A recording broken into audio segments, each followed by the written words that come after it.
So here's 4 tools to use on every edit if your photos are lacking style or don't look professional.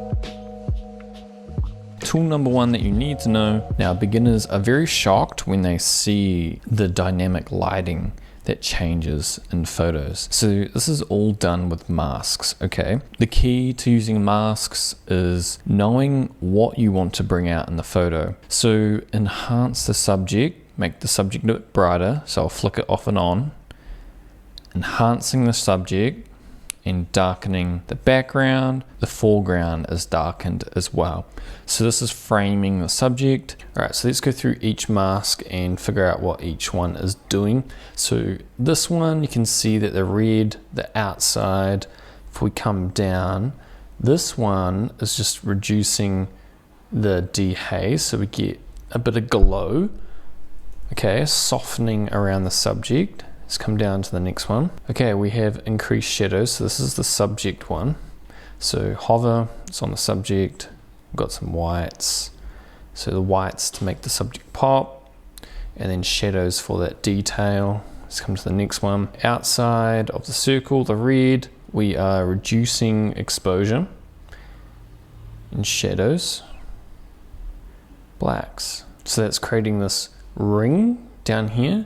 The darkening on the foreground. Let's go to this one, up in the sky. So up in the sky, we are darkening, we are reducing exposure here. Contrast, maybe just to soften, transition. Whites, just trying to make it look more natural, I think, maybe with the whites or more contrast. So it's just another one that is brightening the sky, but we're actually just controlling the texture here. So he wants to blur that background a little, so clarity down and a bit of a glow again up to the top. This one, pretty easy. This is the main one, darkening the foreground, bringing your eye up to the subject, and then yeah, so the shadows down also, along with exposure. And then the very last one is down the bottom as well, but we're not darkening or anything. We're just softening that foreground.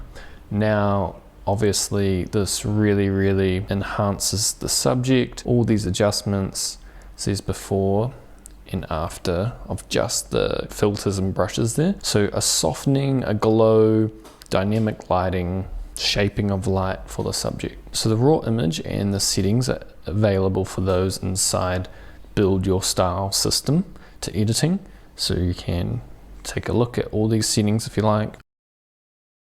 And the next one is curves. So curves, there are so many different types of curves. They are the most important tool. So I made a free curve different styles preset pack that you can get in the description. So different styles, because I learned how to recreate any style making over 300 Lightroom tutorials recreating styles, and I noticed curves are the most important tool. Curves control contrast in your image, so darken and brighten, but they also control color, so they're a much more complicated tool than all the other tools, but they're the most important. So what's happening in this image? Let's turn it off and on.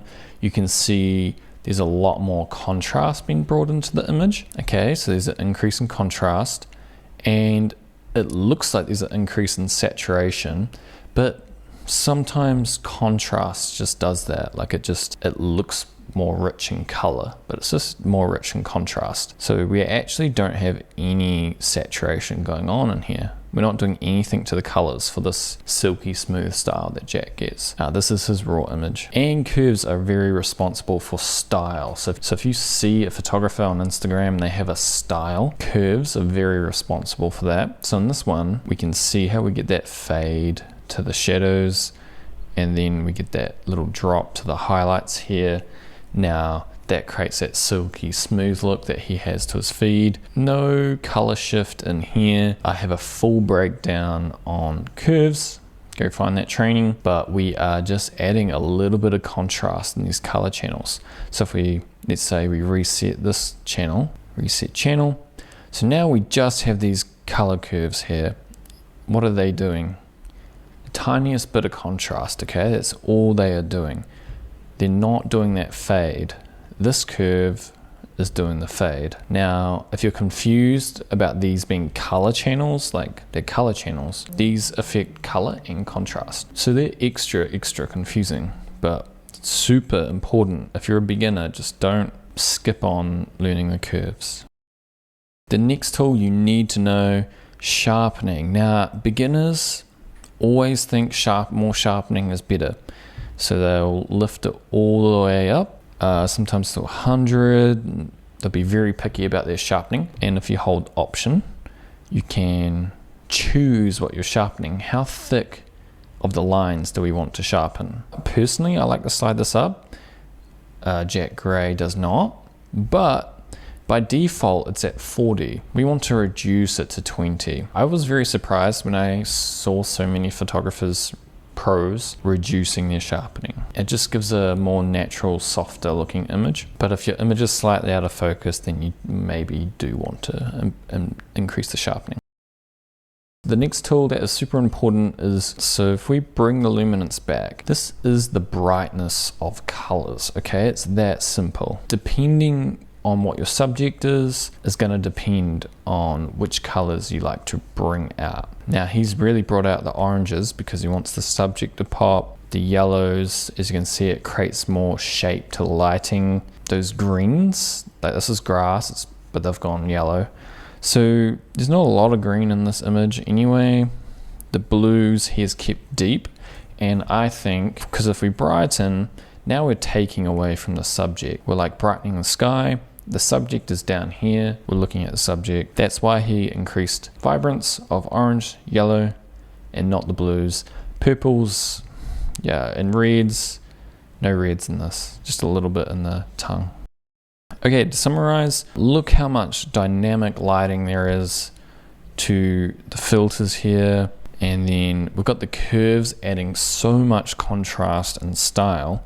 And then we've got luminance really making that subject pop. And then we have a more subtle adjustment, but reducing the sharpening. Now, his style is smooth and moody, is smooth in contrast, if you know what I mean. So it makes sense to drop the sharpening to go along with that silky, smooth contrast style that he has, the moody style. I'll link his full tutorial down in the description because that one blew up, but I'll also link the free curve presets. I find them invaluable, and comment down below what you want to see, and catch you in the next one.